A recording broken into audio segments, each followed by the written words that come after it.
¿Quién como Dios? Nadie como Dios. Bueno, vamos a empezar este programa de hoy.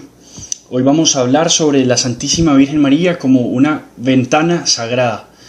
Es decir, ella como ventana o puente nuestro hacia conocer el misterio, hacia conocer a Dios, Dios encarnado.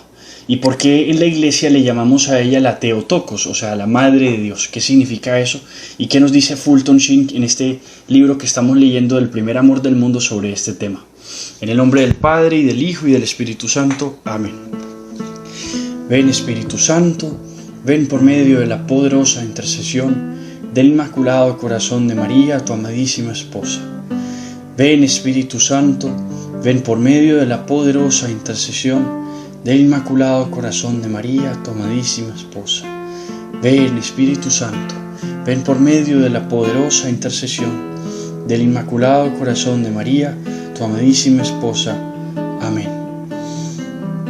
Creador inefable, tú que eres la verdadera fuente de luz y de sabiduría y el principio supremo, dígnate infundir sobre las tinieblas de mi inteligencia el resplandor de tu claridad, apartando de mí la doble oscuridad en que he nacido, el pecado y la ignorancia.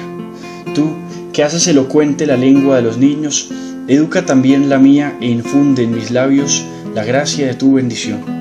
Dame agudeza para entender, capacidad para asimilar, método y facilidad para aprender, ingenio para interpretar y gracia copiosa para hablar. Dame acierto al empezar, dirección al progresar y perfección al acabar. Tú que eres verdadero Dios hombre, que vives y reinas por los siglos de los siglos. Santísima Virgen María, te consagramos este programa y esta reflexión que vamos a tener hoy, para que la cubras con tu manto maternal y que toques los corazones de todos los que van a escucharla en este momento. En el nombre del Padre, y del Hijo, y del Espíritu Santo. Amén. Muy bien. Entonces, como les decía, hoy vamos a hablar de esto. Yo quisiera empezar hablando sobre algo que me llama muchísimo a mí la atención, y es la historia de conversión de un señor que se llamó Paul Claudel. De pronto han escuchado del Paul Claudel. Fue un hombre, un escritor francés que en mucho tiempo fue escéptico, ateo, y que se convirtió al catolicismo, y pues tiene escritos muy bonitos y poemas muy hermosos, que es un hombre verdaderamente recomendado. Y a mí me llama mucho la atención el momento en el que él describe su conversión. Resulta que en la Catedral de Notre Dame, en París, hay una placa debajo de una ventana, un rosetón. Estas ventanas que son como circulares, muy hermosas. El rosetón queda como al sur de la catedral. Debajo de ese rosetón dice: aquí se convirtió Paul Claudel. Y eso es muy hermoso. Tiene esa plaqueta, y yo no sé si se conservará. Dios quiere y se conserve ahorita después del incendio. A mí me impresiona mucho lo que él narra del momento en el que tuvo su conversión en ese lugar. Resulta que él estaba asistiendo a ese lugar porque le parecía muy bonito. Eso era en plena Navidad, un 25 de diciembre. A él le pareció muy bonito cómo cantaban los niños en la catedral el Adeste Fideles. Entonces, a raíz de eso, pues él estaba ahí escuchando eso. Y entonces dice él: hubo un evento que domina toda mi vida. En un momento mi corazón se sintió emocionado y tuve fe. Tuve fe con tanta intensidad de adhesión, con tanta exaltación de todo mi ser, con una convicción tan poderosa, con tanta seguridad, que no había lugar para ningún tipo de duda. Y desde entonces, todos los libros, todos los razonamientos, todas las eventualidades de una vida agitada no lograron rebajar mi fe. Más que eso, ni siquiera lograron tocarla. De repente, el sentimiento nostálgico de inocencia, de filiación divina perpetua, me atrapó. Fue una revelación inefable. Esto me parece muy hermoso porque es como una epifanía, lo que en la iglesia muchas veces se habla de cuando Dios se revela de esa forma así como inefable, cuando el misterio se te da a conocer, cuando puedes acceder a un misterio. El misterio es precisamente eso que nos es difícil comprender por nuestra razón, y necesitamos como una gracia sobrenatural para poder acceder a eso. En este momento eso es lo que él describe que le sucedió, como que lo abrazó, lo acogió completamente, ese misterio que él no comprendía con su razón. A mí me parece muy simbólico, diría yo, muy simbólico que haya sucedido esto que sucedió con la Catedral de Notre Dame, que ha sido un símbolo enorme de la cristiandad como catedral, y todas las iglesias, especialmente las de París, y todas estas iglesias de Europa que han sido por mucho tiempo expresiones de la belleza, quizá expresiones de la belleza del cristianismo y de la cristiandad en su época, esa época en la que la filosofía del evangelio gobernaba. Chesterton, cuando habla, por ejemplo, en un libro sobre la vida de Santo Tomás, narra una visita que le hizo Santo Tomás a San Luis Rey de Francia, que es muy interesante porque él empieza a narrar ahí también qué significaban las catedrales, por ejemplo, góticas. Y él decía que para nosotros esas catedrales góticas, hoy como las vemos, que todas son como muy oscuras y como con estas gárgolas y no sé qué, él decía, en esa época debieron ser muy distintas. Nosotros las vemos oscuras ahora quizá por el desuso, por la desatención a esas catedrales, y pues no las limpiaron, pero en principio cuando las construían eran blancas. Él decía, eran blancas como una azucena, brillaban en medio de la ciudad. Él decía, parecieran como barcos que querían tomar vuelo en medio de la ciudad. Y eso me parece muy hermoso porque él mismo dice que las catedrales están ahí para representar, estas catedrales góticas, dice Chesterton, está para representar eso que decía el Evangelio, que a veces cuando estos callan, pues hablarán las piedras. De alguna forma esas piedras nos hablan, y nos hablan de Dios y de la presencia de Dios que se veía en ese tiempo. Y a mí me impresiona mucho porque de alguna forma estamos en un tiempo en el que las catedrales las han convertido en museos, hasta en restaurantes, en un montón de cosas, y vemos como hoy ya hay iglesias que más bien parecen salones de conferencia, y estas catedrales que son tan hermosas están inhabitadas y están dejadas. Y a mí eso me parece muy fuerte y muy tremendo, y especialmente esta catedral que ha sido tan emblemática, tan hermosa, la Catedral de Notre Dame, que se haya incendiado, me parece súper simbólico. Ya pasó hace ratico pues, pero me parece súper simbólico por muchas razones. Especialmente creo una, y es que, a ver, en la iglesia muchas veces ha sucedido que los perseguidores de la iglesia han sido como profetas amargos. ¿Qué significa eso? Muchas veces los que odian a Dios han dicho verdades acerca de Dios en aquello que critican, o de alguna forma en su ataque hacia Dios. Les pongo un caso, por ejemplo, cuando Poncio Pilatos estaba con el Señor en el tribunal, dice el pueblo de Israel en ese momento, dicen algo tremendo, dicen que toda su sangre caiga sobre nosotros y sobre nuestros hijos. A mí me llama mucho la atención cuando uno escucha eso, porque uno dice, estos son los que odian al Señor y de alguna forma están pidiendo una gracia que se iba a cumplir en ellos. Y así pasa muchísimo. Benedicto XVI, por ejemplo, en un sermón que da sobre la sábana santa, hablando del misterio de la muerte del Señor, de cómo Dios murió, él dice que de alguna forma Nietzsche también fue un profeta amargo, en el sentido de que cuando él anuncia esto, para gozo de él quizá, que Dios había muerto y que nosotros lo habíamos matado, él está narrando una verdad tanto en el sentido de que nosotros por nuestro pecado lo matamos, y es el misterio del sábado santo, la muerte de Dios, pero también él está narrando algo que es cierto, y es que nuestra época se ha alejado de Dios, que nuestra época, dice él, está viviendo un sábado santo. Estamos pasando por una situación en la que en verdad hemos sepultado a Dios y hemos alejado nuestras vidas de Él. Y esto me parece tremendo porque de alguna forma me hace mucho pensar en cuando las personas que critican hoy a la iglesia lo que dicen. Yo no sé si de pronto han visto que hoy muchos perseguidores de la iglesia intentan incendiar iglesias, especialmente estos grupos como feministas, y uno ve que pintan en las paredes de las iglesias una frase que es tremenda. Ellos dicen: la única iglesia que ilumina es la que arde. Seguramente han escuchado eso, han visto esas imágenes. Colocan como con grafitis: la única iglesia que ilumina es la que arde. A mí me impresiona mucho eso porque ellos de alguna forma están burlándose de la iglesia y proponiendo algo que es tenaz y que nosotros deberíamos defender a la iglesia frente a estos ataques. Están buscando incendiar iglesias. No estoy diciendo con eso que la catedral de Notre Dame la hayan incendiado. No se sabe qué pasó. Pero esa catedral en llamas nos dice muchísimo. Nos dice, por ejemplo, que hay algo que se está perdiendo y que se está incendiando. Pero también nos dice que deberíamos nosotros responder a eso que es una realidad. ¿Qué quiero decir con esto?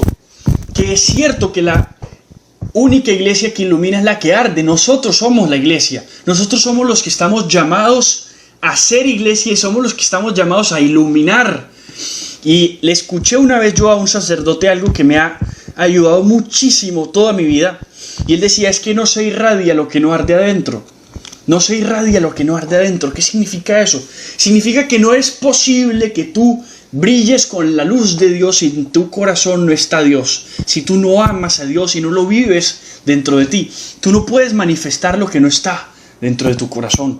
Y de alguna forma eso es lo que le está sucediendo a la iglesia hoy. ¿Por qué las iglesias han oscurecido? Esas iglesias ya ni se cuidan, están descuidadas, porque de alguna forma ya no arde algo que debía arder en cada iglesia. Están inhabitadas, son templos vacíos. Nosotros que somos llamados a ser templos del Espíritu Santo, somos también templos vacíos. Ya no arde algo que debía arder, ya no se irradia eso porque ya no arde adentro, ya no arde en nosotros. Y de alguna forma para mí eso apunta mucho a esto que sucedió con Paul Claudel. De alguna forma nos habla muchísimo, porque de alguna forma nosotros podemos ver que nosotros siempre necesitamos, para poder acceder a un misterio de Dios, una ventana que nos lo muestre. Y cuando ya no hay ventanas, porque todo está oscuro y apagado, nos es mucho más difícil ver a Dios. De alguna forma a nosotros nos va a costar cada vez más ver a Dios, porque ya a Dios lo hemos sacado de todas partes. Y de alguna forma le hemos quitado la luz a todo lo que antes tenía luz y que ya se perdió. Nuestro Señor dice en Mateo 6 que la lámpara del cuerpo son los ojos, y si los ojos están enfermos, entonces el cuerpo va a estar lleno de oscuridad, diciéndonos que ese templo nuestro va a estar oscuro porque ya nuestros ojos ya no miran a Dios, no contemplan a Dios. Ya nosotros no hemos puesto fijos nuestros ojos en Dios, y de alguna forma nos oscurecemos. Y esto es lo que pasa con las ventanas. Las ventanas en las iglesias, por ejemplo, tienen una realidad, y es que si no está de día, por ejemplo, cuando no les pega la luz del sol a las ventanas, son muy feas, son oscuras, no muestran sus verdaderos colores. Pero cuando las ventanas de la iglesia, como por ejemplo esta, de la que habla Paul Claudel, cuando les pega el sol, son hermosísimas porque brillan todos sus colores. De alguna forma, cuando en ti habita ese sol que debe arder, que es Dios, en verdad se muestran tus verdaderos colores, que es lo que hemos hablado de la identidad. Tú eres verdaderamente tú y puedes decir yo soy cuando el yo soy, que es Dios, habita dentro de ti. Entonces todo esto me parece muy interesante, porque de alguna forma las ventanas tienen esos trazos, esas formas que que el artista que las hace se los coloca. De alguna forma nosotros estamos llamados a ser como esas ventanas. Dice el Catecismo en el numeral 704 que Dios imprimió su propia forma sobre nuestro cuerpo. La forma es el alma, nos dice la teología. Santo Tomás habla de materia y forma. Y la materia es nuestro cuerpo, la forma es el alma. Dios trazó su propia forma, su propia imagen en nosotros. Nosotros llevamos la imagen de Dios. El problema es que nos hemos hecho tan no semejantes de Dios que hemos ido apagando esa luz, y por eso aun cuando queda la imagen, ya la imagen no se puede ver porque la luz está apagada. O lo que puede pasar también es que la ventana esté tan llena de sucio, no se limpie, que entonces la luz ya no penetre, porque esa ventana está sucia. Si sus ojos están enfermos, y acuérdense que los que tienen ojos enfermos son los que tienen un corazón impuro. Bienaventurados los puros de corazón, porque verán a Dios. La impureza, la suciedad, cuando hay suciedad en una ventana, lo inmediato es que ya no se puede ver esa luz porque se pierde, se hace oscuro de nuevo. Entonces nos empieza a hablar muchísimo. Y a mí me gusta muchísimo la palabra misterio. Nosotros tenemos que empezar a hablar otra vez de lo trascendente, que era un poco lo que hablábamos la semana pasada. En nuestros corazones hay un deseo de belleza, de bien, de verdad, que son en el fondo el resumen de nuestro deseo de felicidad. Santo Tomás constantemente nos está diciendo que no hay un ser humano en la tierra que no desee ser feliz. De alguna forma nosotros deseamos la trascendencia. Estos son los trascendentales y están en nosotros. Pero lo que nosotros deseamos en el fondo es acceder al misterio. Pero al misterio no se accede por la razón, se accede por la contemplación de las imágenes, se accede por comprender, por mirar a ese sol? Por la ventana. Se nos tiene que abrir una ventana para que nosotros podamos ver el misterio de Dios. Y esto es muy importante porque, por ejemplo, a mí me pasaba cuando yo estaba en el colegio, que yo tenía una profesora de religión, que cada vez que yo le hacía preguntas, cuando yo no creía en Dios, yo le hacía preguntas sobre la religión, ella siempre me respondía lo mismo. Ella siempre me decía: ay, mijito, es que nosotros no tenemos cómo saber eso porque eso es un misterio. Siempre me decía eso y a mí me daba mucha rabia, porque cada vez que ella decía: es que eso es un misterio, eso todavía no lo conocemos, yo decía: usted se está saliendo siempre por la fácil. Usted dice que es un misterio porque usted no sabe cómo responderme. Y como no sabe cómo responderme, porque la corché, decía yo, y a mí me encantaba corchar a todos los que me hablaban de Dios. Eso era como mi intento como de soberbia, como de buscarme una especie de arrogancia, prepotencia. El problema del ateísmo, de alguna forma el ateísmo es una especie de gnosticismo, en el sentido de que los gnósticos son estos que dicen que acceden a una especie de divinización por medio del conocimiento, son una especie de sabios y no sé qué. Los ateos tienen mucho de eso. O sea, los ateos son muy religiosos, aunque lo nieguen. Y un aspecto bastante religioso en el ateísmo es precisamente esa idea de gnosticismo. De alguna forma el que es ateo se siente, por el solo hecho de ser ateo, muy sabiondo, muy letrado, muy estudiado, muy lo que sea. En el fondo todo eso es basura. En el fondo son bastante flojos y bastante ignorantes, en la mayoría de los casos. Pero entonces me pasaba eso y a mí esta profesora de religión me decía: ay, es que es un misterio. Y lo impresionante de mi vida es que yo llegué en algún momento a comprender el misterio.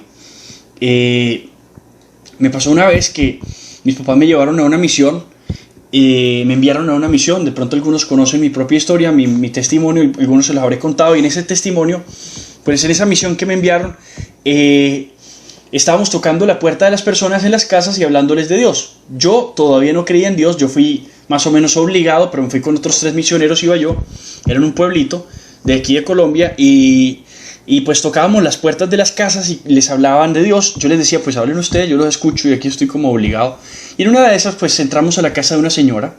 Esa señora era mamá soltera, tenía su hijo era más o menos de mi edad, yo tenía como 17 años en ese entonces, y su hijo tiene síndrome de Down. La señora pues se sentó a hablar con nosotros y nos empezó a decir que su hijo no era capaz de entrar a las iglesias. Y no entraba a las iglesias porque sus amigos, sus malas amistades le habían dicho a él que en las iglesias abusaban de las personas. Y él, por su discapacidad mental, cognitiva, pues en verdad le costaba muchísimo entrar a las iglesias y le daba miedo porque él creía que en verdad le iban a hacer daño. Incluso le decía a la mamá que no fuera. Y ella decía que ella no sabía qué hacer porque ella quería llevárselo a las misas los domingos, pero no tenía con quién dejarlo, era mamá soltera, y pues eso le costaba muchísimo. A mí me daba muy igual, la verdad, cuando yo escuchaba eso. Yo era bastante de corazón frío, pero en ese momento esa señora me señaló y me dijo: yo quiero que tú hables con él. Y en ese momento pues a mí, yo me puse frío y pues, ¿qué le voy a hablar? ¿De qué le puedo yo hablar a este joven si yo no creo en Dios?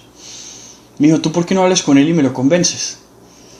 Y en eso yo entré al cuarto de él, donde él estaba, lo saludé. Él vio que estaba con los misioneros y se imaginó que yo le iba a hablar de Dios. Me dijo: tú estás con los misioneros. Y yo le dije: no, la verdad es que yo no creo en Dios.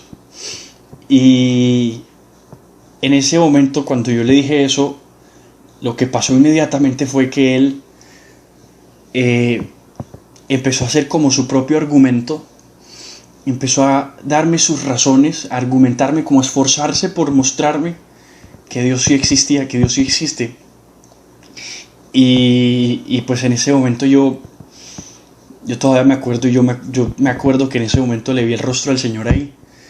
O sea, yo no me acuerdo qué me decía, no le escuché las palabras, pero yo le veía los ojos, y en esa pureza que Él me mostraba, yo veía el rostro de Jesús en ese lugar. Y pues yo ahí me arrodillé, ahí como en frente de Él, me caí como al piso y me puse a llorar.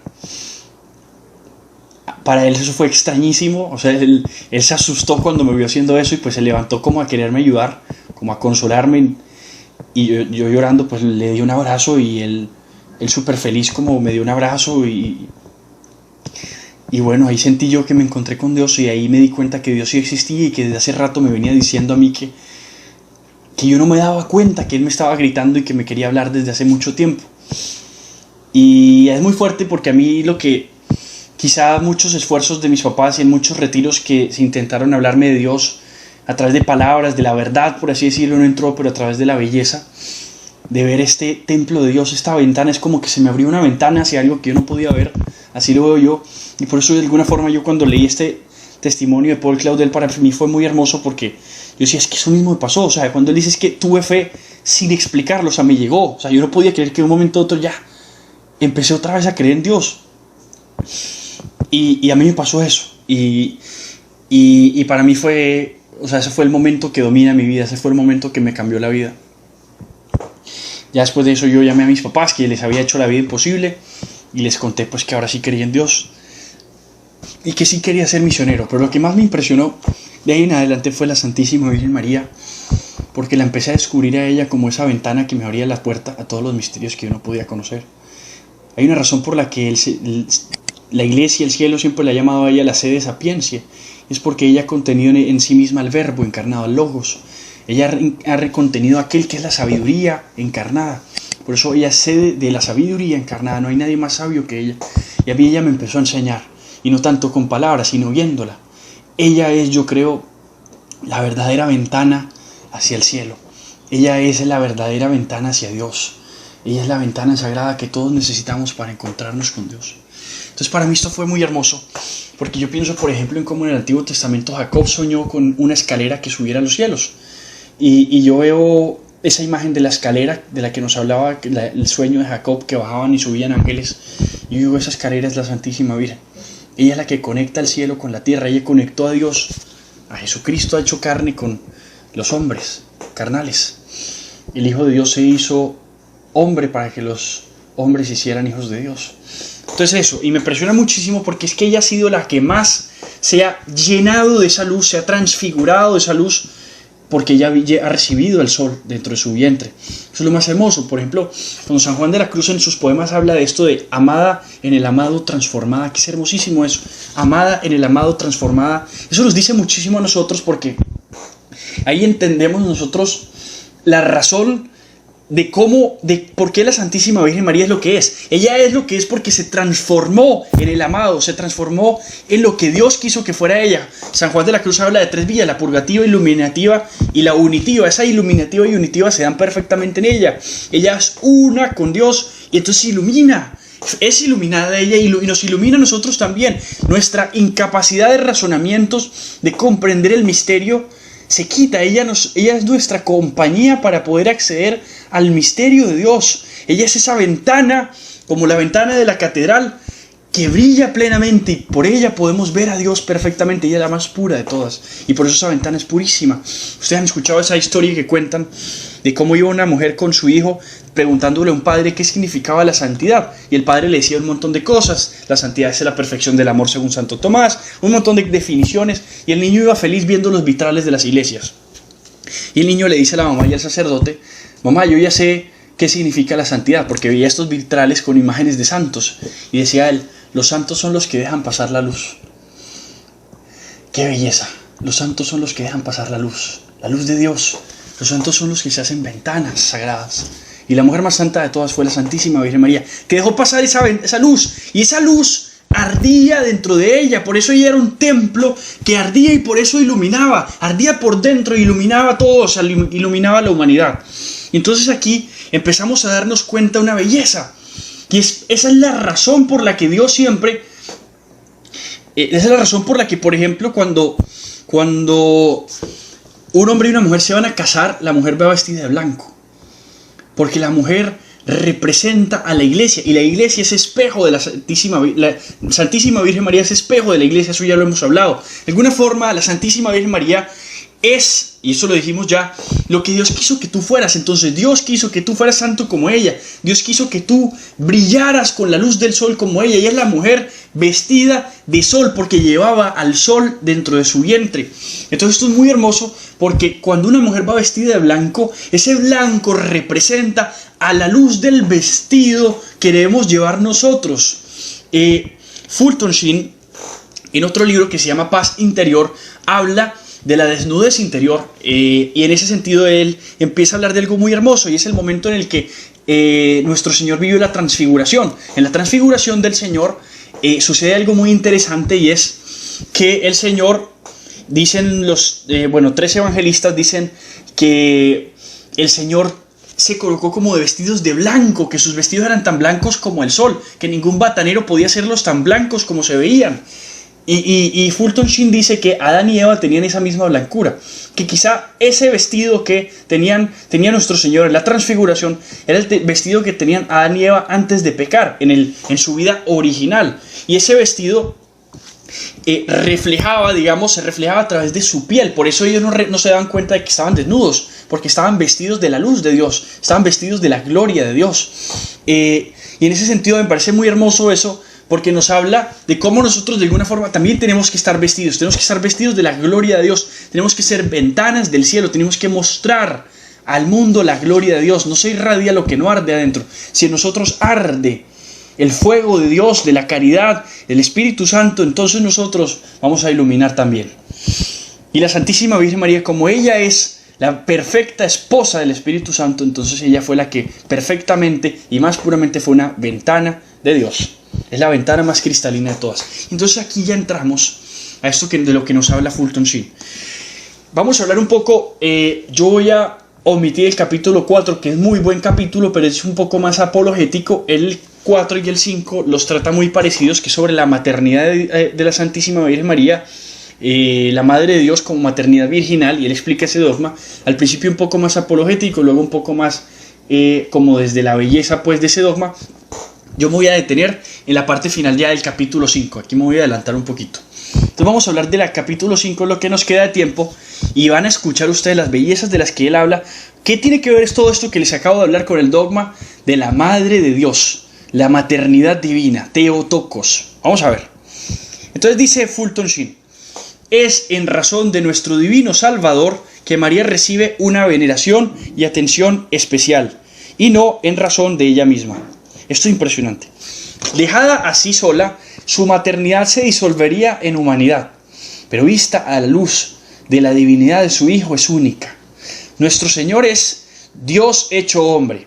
Nunca antes ni a partir de entonces la eternidad se hizo tiempo en una mujer, ni la omnipotencia tomó los límites de la carne en una doncella. Es su Hijo lo que la hace singular, la maternidad de María.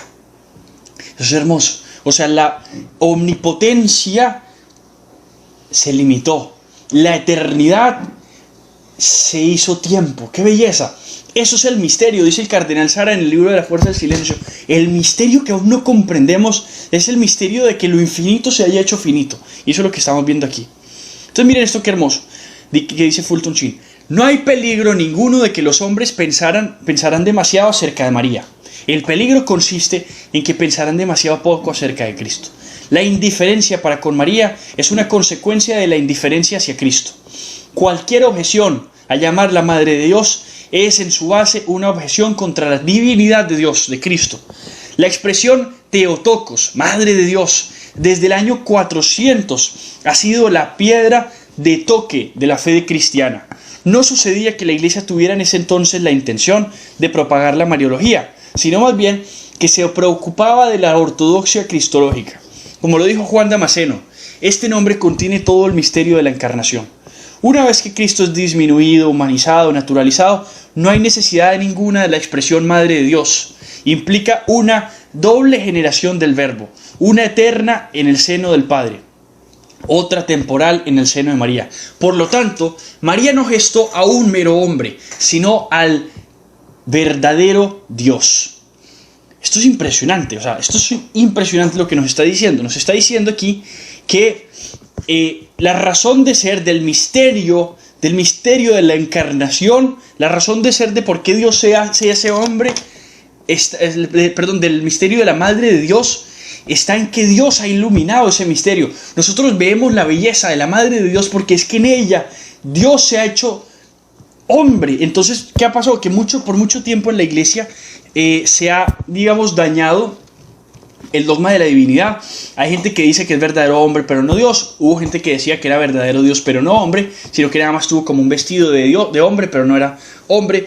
La iglesia ordenó todo eso, comprendiendo también en eso, para darle orden a esa ortodoxia, a ese dogma, empezó a hablar de que María es madre de Dios. Y si María, siendo una mujer, se hizo madre de Dios, entonces Dios sí se hizo hombre. Esto es impresionante. Ninguna nueva persona llegó al mundo por el parto carnal de Nuestra Señora, sino que el Hijo Eterno de Dios se hizo hombre. Es decir, ella no dio a un bebé cualquiera. Ella le permitió utilizar a Dios, la naturaleza de ella humana, para sacar a Dios, para hacer a Dios. Todo lo que llegó a ser fue una nueva naturaleza, o una naturaleza humana, para una persona de la Santísima Trinidad que se hizo carne y habitó entre nosotros. Teántropos, o Dios hombre, y Teótocos, o Madre de Dios, marchan juntamente y caen juntamente. Eso es muy hermoso. De alguna forma, todo lo que vemos de las bellezas de nuestro Señor hecho carne están muy unidas a las bellezas de Nuestra Señora hecha Madre de Dios. Él le pidió que le diera su vida humana, que le proporcionara manos para bendecir a los niños, pies para marchar en busca de las ovejas descarriadas, ojos para llorar por los amigos muertos y un cuerpo para sufrir. Fue por medio de ella que Él se convirtió en un puente tendido entre lo divino y lo humano. O sea, Jesucristo es el puente entre Dios Padre, es el puente hacia Dios Padre. Nadie va del Padre sino por Jesucristo. María Santísima es el puente hacia nuestro Señor Jesucristo. Sin ella no tendríamos a nuestro Señor. Ojo con esto que es hermoso. Si tenemos un cofre en el que conservamos nuestro dinero, sabemos que hay una cosa a la que debemos prestar máxima atención: la llave. Jamás pensaremos que la llave es dinero, pero bien sabemos que sin ella no dispondremos del dinero. Nuestra bendita madre es como la llave. Sin ella nunca podríamos llegar a nuestro Señor, porque Él vino mediante ella. No se la ha de comparar con nuestro Señor, porque es ella una criatura y Él es creador. Pero si la perdemos a ella, no podemos conseguirlo a Él. Estos son los motivos por los que le consagramos tanta atención. Sin ella jamás podríamos comprender cómo se tendió un puente entre el cielo y la tierra. Qué hermoso esto. Ella es nuestro puente hacia el Señor. Y sigue diciendo Fulton Sheen, esto es muy hermoso: es más fácil comprender el humilde y misericordioso corazón de Cristo mirando a su madre. Ella contiene juntamente todas las grandes verdades del cristianismo. O sea, todos los dogmas de la fe, del credo, están sostenidos sobre ella. Miren qué impresionante. Así como una varilla de madera sostiene toda una cometa, los niños envuelven el cordel a medida que el barrilete sube hacia lo alto. María es ese trozo de madera o vara. Alrededor de ella envolvemos los preciosos cordeles de las grandes verdades de nuestra santa fe. Por ejemplo, la encarnación, la Eucaristía, la Iglesia, todas estas se explican con la Santísima Virgen. No importa cuán lejos nos separemos, ascendiendo desde la tierra, como puede hacerlo la cometa, siempre necesitaremos de María para sostener unidas las doctrinas del credo. Si dejamos de lado la vara, no tendremos más la cometa. Si nos deshacemos de María, nunca tendremos a nuestro Señor. Se perdería en los cielos, como nuestra volante cometa. Y esto en verdad sería terrible para nosotros, aquí en la tierra. Qué impresionante. O sea, ella es la que nos permite, afianzando nuestra fe sobre los dogmas de la Virgen, podemos elevarnos en comprender los misterios de Dios. Es por eso que hemos dicho tanto que el misterio de la encarnación es el que contiene todos los misterios, el más oculto y el más importante de todos, porque ahí sobre ella están todos los misterios de Dios hecho hombre y hecho carne. María no nos obstaculiza que honremos a nuestro Señor. Nada hay más cruel que afirmar que ella aleje a las almas de Cristo. O sea, nada hay más cruel que decir que la Madre de Dios nos aleje de Dios, dice él. Impresionante. Y ahora miren cómo Fulton Sheen conecta con todo lo que hemos venido hablando. Hemos venido hablando de cómo el dogma de la Madre de Dios, porque ella se hizo Madre de Dios, ella llevó en su vientre al sol. Entonces miren cómo todo lo que hemos dicho de la ventana sagrada se aplica en ella perfectamente. Dice, es ella, dice Fulton Sheen, es ella una ventana a través de la cual nuestra humanidad logra primeramente una visión de la divinidad en la tierra. O sea, nosotros en nuestra humanidad, en nuestros ojos de carne, por primera vez podemos ver a la divinidad en la tierra, a Dios hecho carne a través de ella. Ella es nuestra ventana hacia el cielo. O tal vez es más como un vidrio o un lente de aumento que intensifica nuestro amor hacia su Hijo y hace que nuestras plegarias sean más intensas y ardientes. ¡Qué belleza! O sea, no solamente es una ventana con aumento. O sea, ella nos permite ver de manera más perfecta los misterios de Dios. Y esto sucede muy claro en, por ejemplo, el Santo Rosario. El Santo Rosario es precisamente eso, colocarnos unos lentes que nos permiten comprender de una forma nunca antes vista los misterios de la vida del Señor, los misterios de Dios. Lo estamos viendo con los ojos de su madre. Esa es la belleza, por ejemplo, del Santo Rosario. Dios, que creó el sol, creó también la luna. Esta no se aleja de la brillantez del sol. Sería ella tan solo una inmensa ceniza, vagante por la inmensidad del espacio, si no fuera por el sol. ¡Qué belleza! La luna nadie la podría ver si no fuera por el sol. María no es nada sin el Señor.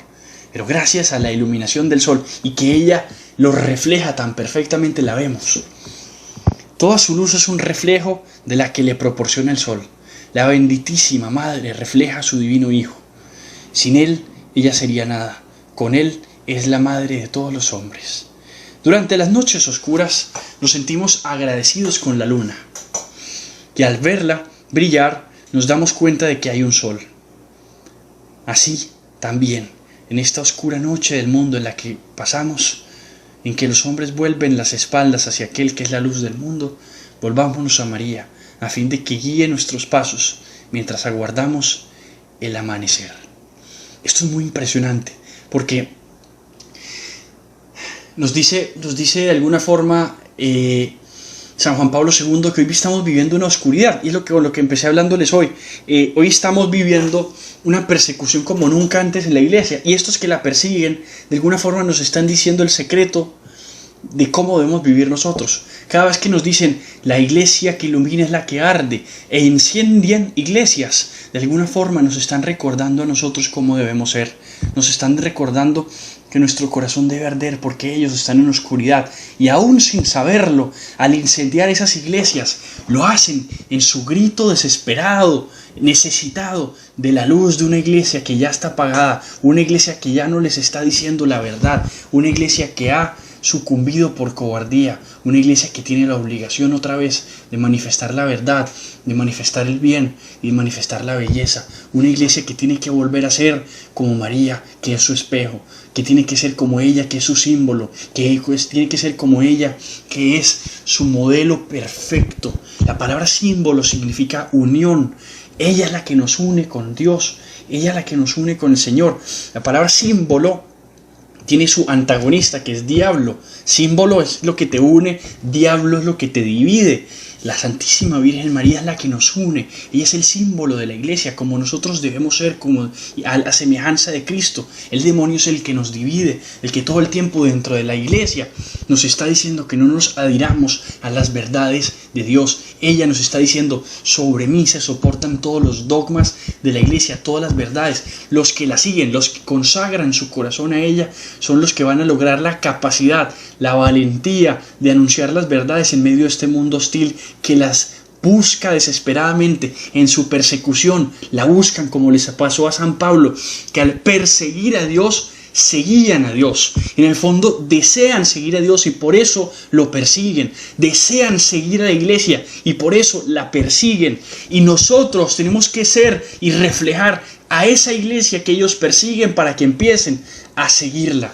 Nosotros tenemos otra vez que volver a mostrar esas bellezas, esas ventanas, y así los que no creen van a recibirla, más allá de los razonamientos, van a recibir ese abrazo de la luz divina que es el Señor.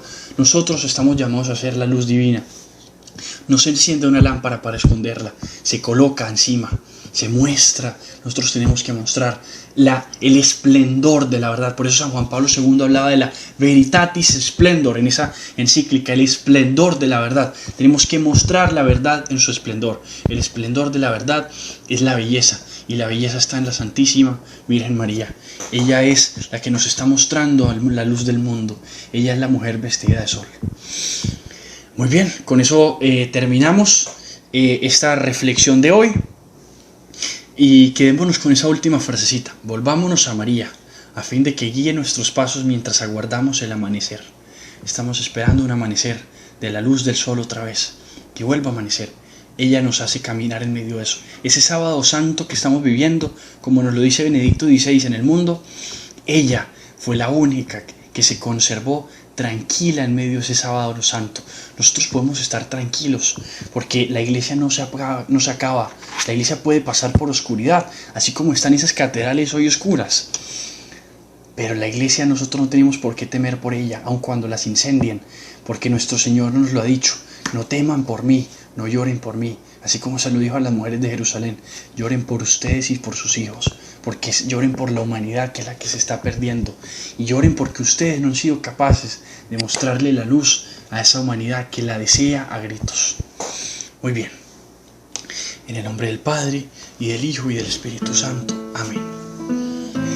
Santísima Madre de Dios, tú que eres además de Madre de Dios, Madre nuestra, porque nosotros hacemos parte del cuerpo místico de Cristo, y tú eres Madre de esa cabeza y nosotros hacemos parte de su cuerpo, por eso eres Madre de nosotros también. Te pedimos que nos acojas como hijos tuyos y nos enseñes a ser reflejo tuyo, que nos des la gracia, Madre de Dios, de reflejar a ese Dios que debe arder en nosotros, al Verbo que debe arder en nosotros, al Logos que debe crecer en nosotros como creció en las primeras comunidades cristianas. Danos la gracia, Santísima Virgen María, de que brille nuestro rostro, de que brille el rostro del Señor sobre nosotros, y que al contemplar a Dios quedemos radiantes, y que en nuestros ojos tengamos ojos brillantes porque nuestro corazón sea puro, y que nosotros podamos comprender que tú, Madre de Dios, eres nuestra ventana hacia el cielo, y que cuando no comprendemos porque nuestra razón es limitada, te veamos a ti, y en ti podamos decir como San Juan Pablo II dijo: el amor me lo ha explicado todo, el amor me lo ha explicado todo, que por tu amor lo comprendamos todo, Madre de Dios. Dios te salve María, llena eres de gracia, el Señor es contigo, bendita tú eres entre todas las mujeres, y bendito es el fruto de tu vientre Jesús. Santa María, Madre de Dios, ruega por nosotros pecadores, ahora y en la hora de nuestra muerte. Amén. Gloria al Padre, y al Hijo, y al Espíritu Santo, como era en el principio, ahora y siempre, por los siglos de los siglos. Amén. En el nombre del Padre, y del Hijo, y del Espíritu Santo. Amén. Y después de Dios, nadie como María. Bueno, un fuerte abrazo, y que la gracia de Dios sea con todos ustedes.